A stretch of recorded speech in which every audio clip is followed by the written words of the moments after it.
Hello, hi, how are you? So this is how it happens. I was planning to go to Japan, and one of the main reasons why I went to Japan it was because of him. I wanted to spend time with him, and I'm not gonna lie, I like him, and I like him a lot. He was my biggest crush ever, ever, ever. I don't know why he was my biggest crush. I like him a lot. Like I wouldn't lie if I would want to marry him, be with him, help him a lot, make sure that he help him deal with whatever things he was going through. But he was also showing some red flags that I kind of knew, but sorry, I was not taking into consideration because back then I was a little bit more immature and I was selfish. I only wanted things my way, and that's not good. I don't want things my way. It's a relationship. It's about 50-50. What I want and what my partner wants, and we come to an agreement. However, he had a girlfriend, but we had that conversation before, and he said like, if you make me horny, I will have sex with you. And he told me one time that he didn't love her. He was so different with her, and everything went down. Everything went down until when he told me, "Hey, I'm gonna hang out with my girlfriend this day," and that was the day when you told me that I could spend time with you and Noriko because you had a guest coming, and I didn't like that. That was unacceptable for me, but I couldn't express it.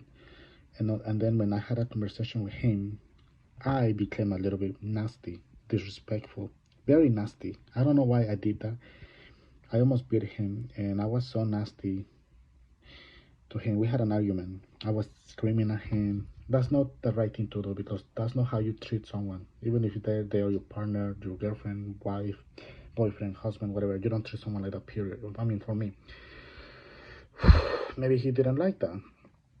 It turns out that he was still doing things his way and he didn't want to do anything with me. And I just felt so turned off. I felt like, damn, I don't feel the same anymore. I feel like I want the old Yohei. I don't want the new Yohei.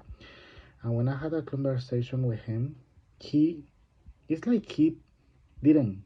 He was telling me, it's up to you, it's up to you. He was telling me such a vague, such a empty answers. And I was like, is it really worth to hang out with you anymore? And I remember on the day when I was taking the train to Kyoto, he took me to the train station, which was nice, and I thanked him. But it's raining.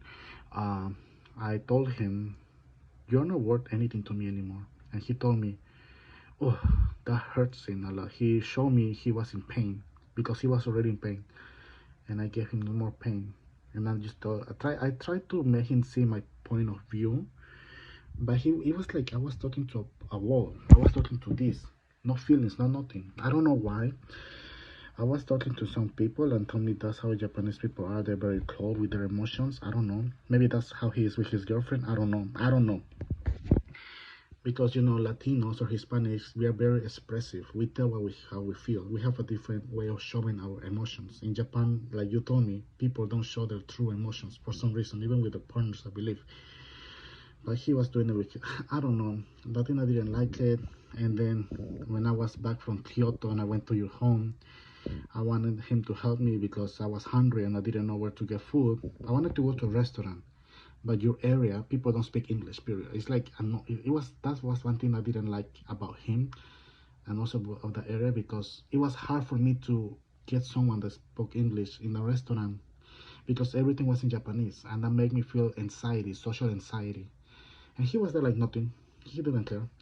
So I was like, okay, if he's gonna keep acting that way, I don't want to keep hanging out with him anymore. And then the day after, it's just that we were testing, and I don't know, it became an fight, and I just told him, fuck off, I'm not gonna deal with you anymore, and I block him. And that's it. That's it. I block him. I cut him off. I told him like I'm not interested into you anymore, and then he told me I'm not interested into you anymore.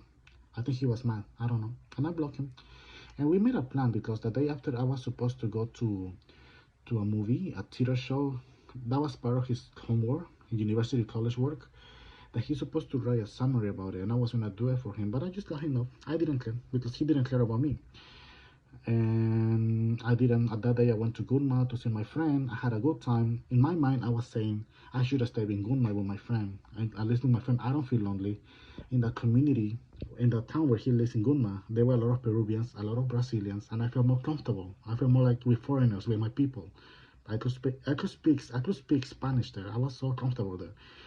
But no, I was in Tachitlawa, and one of the main reasons it was because of him. But he didn't see it like that. I was like, next time I need to be very, very careful with the people I choose to be very nice with, because I have to be careful because I have to put my expectations and their expectations, and that's it. That's why I'm very careful with people nowadays. And after that, after I cut him off, I really thought he was gonna look for me. I really, really thought he was gonna come to your house. He was gonna ask, "Hey, is Ronaldo here? Is everything okay?" He blocked me. He didn't do any of that, and I was like so disappointed, so shocked. I was kind of not surprised because I kind of saw it, but I was thinking maybe he could take some initiative, but he didn't, and that made me feel like okay, he's not worth anymore. But I was still feeling so empty. But I knew I had to get out, I had to explore. That's why I went to Sapporo to get out. But I was still feeling empty. I was feeling like shit those days. I was feeling so down. But I decided to travel because traveling is a good thing. Travel solo, you just explore yourself. Even though, honestly, even though Japan is not the best place to travel solo because the Japanese people they don't often speak English, and sometimes I will feel ignored that they don't wanna attend me as much as they will do to someone who speaks Japanese. That's my opinion. But I still made it. I made with my friend. I still managed to have a good time with you. I joined the SGI. But it's just like all of these things made me feel like is it really worth for me to come back and talk to him? Do I really want to talk to someone who literally treated me like that? I mean, I admit my mistakes and I apologize to him, but he didn't see it like that.